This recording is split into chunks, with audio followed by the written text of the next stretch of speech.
नमस्कार दोस्तों, peak PCS के इस वीडियो में आप लोगों का स्वागत है। उम्मीद करते हैं सभी लोग बढ़िया होंगे। तो यूपी पीसीएस मेंस श्रृंखला के जीएस पेपर 4th एथिक्स में हम लोग आज बात करेंगे अगले टॉपिक की, जिसका नाम है इमोशनल इंटेलिजेंस, भावनात्मक समझ या भावनात्मक बुद्धिमत्ता। इसमें हम लोग देखेंगे भावनात्मक समझ, इसकी अवधारणाएँ तथा प्रशासन और शासन व्यवस्था में इसके उपयोग और प्रयोग क्या हैं तथा उससे लाभ क्या होंगे और उसकी विशेषताएँ तथा उसके घटक। ये सारे एस्पेक्ट्स हम लोग जो है इस टॉपिक में कवर करेंगे इमोशनल इंटेलिजेंस से संबंधित। बात करते हैं भावनात्मक बुद्धिमत्ता होती क्या है।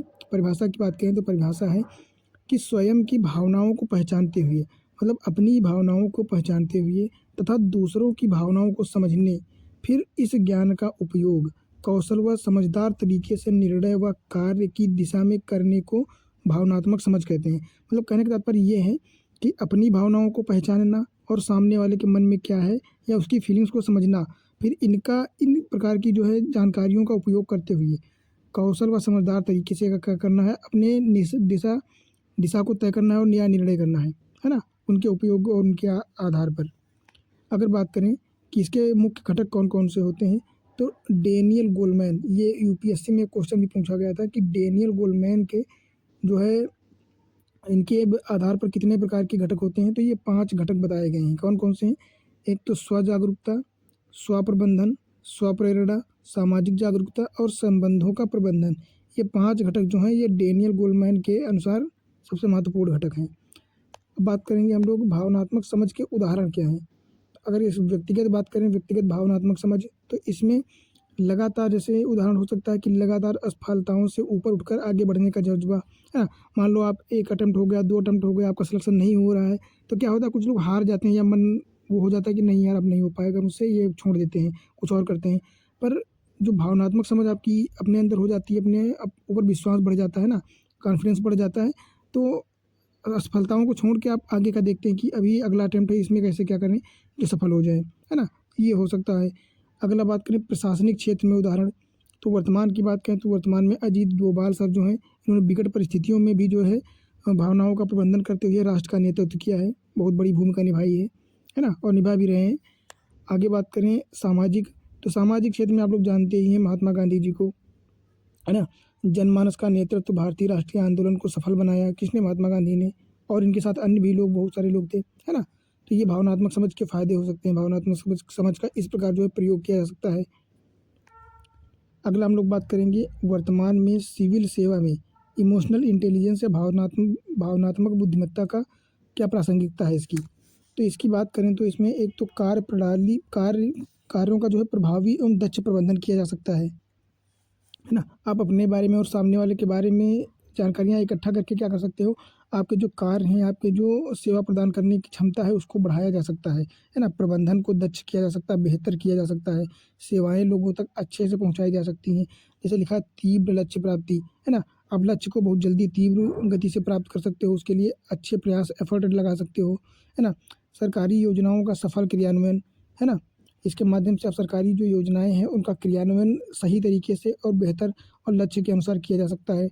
वंचित वर्ग का कल्याण हो जाएगा इससे, है ना। क्योंकि इसमें आपको पता चल जाता है कि किस प्रकार प्रक्रिया से काम करना है और किसके लिए किस लेवल की जो है इंटेंसिटी आपको पता चल जाती है, तो उस हिसाब से काम करते हो। तो संसाधनों का सदुपयोग पूर्ण जो है उपयोग करते हुए वंचित वर्ग का कल्याण किया जाता है। फिर बात करते हैं नेतृत्व और टीम वर्क, तो इसके माध्यम से नेतृत्व और टीम भावना उत्पन्न होती है ना।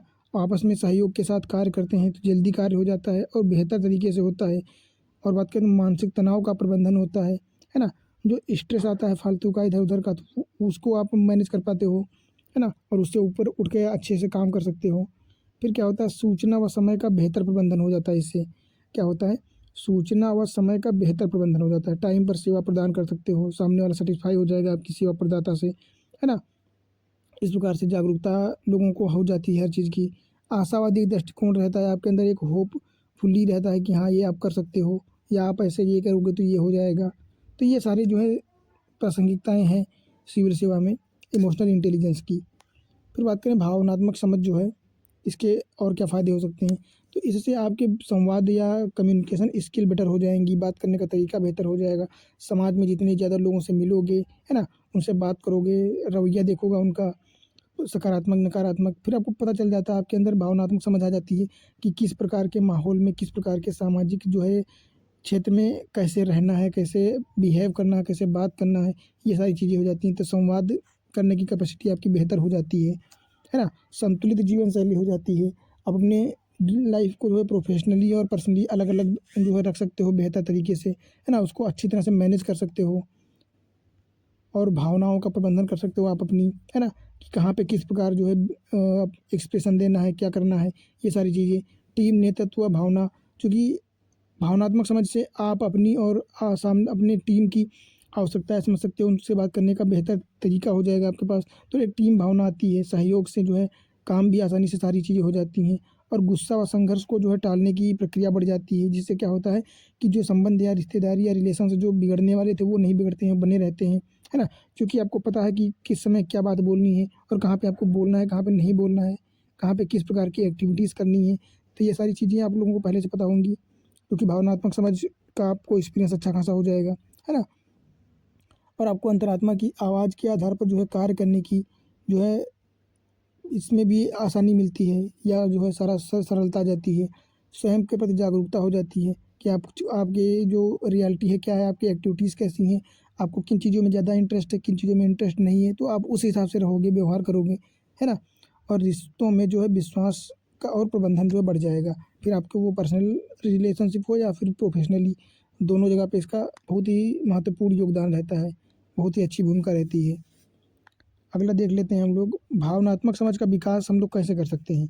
तो इसके लिए मनुष्य बनकर मानवता के लिए कार्य करना, है ना? मतलब कृपाल दयालुता के साथ व्यवहार करना या एकदम उदार व्यक्ति की तरह कार्य करना या उनकी तरह रहना, है ना? फिर अधिक से अधिक लोगों को समझने का प्रयास करना, समाज में लोगों से बात करना, अच्छी गतिविधियाँ करना, सामाजिकता दर्शाना, ये सारी चीज़ें हो सकती हैं। और इसके साथ तनाव को नियंत्रित करके शांत व स्थिर चरित्र का निर्माण करना, है ना? तनाव मतलब किसी भी प्रकार का तनाव हो, किसी भी प्रकार की स्थिति हो, एक समान रहने की जो करैक्टर बन जाता है ना, उसको उदारता उदारता रखना एकदम, और कभी भी कैसी भी स्थिति हो वहाँ पे हमेशा शांत रहना या सामने वाले की बात को पूरी तरह से सुनना, फिर उस पर रिएक्ट करना, है ना? ये सारी चीज़ें हो जाती हैं। असफलताओं से सीख कर लगातार सफलता की ओर बढ़ना, है ना? मतलब जो काम कर रहे हो उसमें जो गलतियाँ आप कर रहे हो उनको आगे हमेशा सुधारते हुए और आगे हमेशा अपनी लक्ष्य की ओर चलते रहना, है ना? आज बात करें तो नकारात्मक विचारों से दूर रहना। वो कहावत है ना कि बुरा जो देखा मैं चला, बुरा ना मिलिया कोय, और जो जग देखा आपने, अपने से बुरा को न कोय, है ना? तो वही है कि दूसरों में नकारात्मकता को ढूँढने की बजाय सकारात्मक बनने की कोशिश करना, ये सारी चीज़ें। फिर बात करें अपने विचारों को अभिव्यक्त करना कि अपने मन में क्या है, क्या चीज़ें हैं। गुस्सा व घृणा उस जलते हुए इसके एक उदाहरण बेटर हो सकता है कि गुस्सा व घृणा उस जलते हुए अंगारे की तरह है, जो आप किसी पर फेंकने वाले हो, वह आपको ही पहले नुकसान पहुँचाएगा, है ना? सामने वाले को तो पता नहीं। इसका एक और उदाहरण क्या होता है कि आप किसी के लिए गड्ढा खोदोगे तो उसमें सबसे पहले आप ही गिरोगे, सामने वाला गिरेगा या नहीं गिरेगा इसका तो पता नहीं, है ना? तो वही होता है कि अपने विचारों को अभिव्यक्त करने की एक बेहतर प्रक्रिया होनी चाहिए। फिर बात करें तो हमेशा सकारात्मक सोच व आशावादी नज़रिए से कार्य करना चाहिए। ऐसा नहीं है कि पहले काम करने से पहले ही यार ये मुझसे हो पाएगा कि नहीं हो पाएगा, मैं इसको कर, मतलब सकारात्मक रहना कि हाँ, बिल्कुल हो पाएगा। जो करोगे आप अच्छा ही करोगे ना, ये सकारात्मक नज़रिया होना ज़रूरी है। बात करें, हमें जीवन की कुछ निश्चित असफलताओं के दुखों को स्वीकार करना चाहिए, है ना? अगर आपकी कहीं पे गलती है या आपसे असफलता हुई है, तो आपको उसको स्वीकार करना चाहिए और उसको बेटर करने की कोशिश करनी चाहिए। उसके लिए और अच्छे प्रयास करने चाहिए, है ना? ये नहीं है कि हमें जीवन से कुछ मतलब 1-2 बार हार गए तो बस ठीक है गिव अप कर दें, तो ऐसा नहीं होता है ना? साथ ही क्या होता है, असीमित आशा को कभी नहीं छोड़ना चाहिए, कभी अपनी जो होप है, उम्मीद है उसको नहीं छोड़ना चाहिए। किसने कहा है? किंग मार्टिन लूथर, है ना? जूनियर किंग मार्टिन लूथर ने कहा है ये। फिर अब बात करते हैं हम लोग, क्या है कि इमोशनल इंटेलिजेंस की आलोचना, मतलब इसकी कुछ आलोचना भी की गई है, भावनात्मक बुद्धिमत्ता की। तो क्या है वो आलोचना? कुछ विद्वान संवेगात्मक समझ को जन्मजात प्रतिभा मानते हैं। मतलब कुछ लोग या कुछ वैज्ञानिक या कुछ दार्शनिक जो हैं, वो कहते हैं कि जो भावनात्मक समझ है, ये जन्मजात होती प्रतिभा होती है, ये मतलब सीखी नहीं जा सकती है। तो ये बिल्कुल गलत बात है। ये चीज़ें लोगों से बात करके, इंटरेक्शन करके, उनके साथ समाज में रह के, बिहेव देख करके, है ना? लोगों के एक्सप्रेशन देख के, इन चीज़ों से जो है इमोशनल इंटेलिजेंस को बढ़ाया जा सकता है या इसको सीखा जा सकता है। ज़रूरी नहीं है कि ये जन्मजात हो। हाँ, कुछ मात्रा में हो सकती है ना? पर इसको मोस्टली जो है ज़्यादातर सीखा ही जाता है। फिर बात करें अलग अलग व्यक्तियों की सोच, परिवार, समाज व संस्कृति में इमोशनल इंटेलिजेंस का स्तर अलग होता है। जी बिल्कुल सही बात है, क्योंकि अलग अलग परिवार में अलग अलग समाज के लोग होते हैं, उनका व्यवहार अलग अलग होता है, उनकी गतिविधियाँ अलग अलग होती हैं।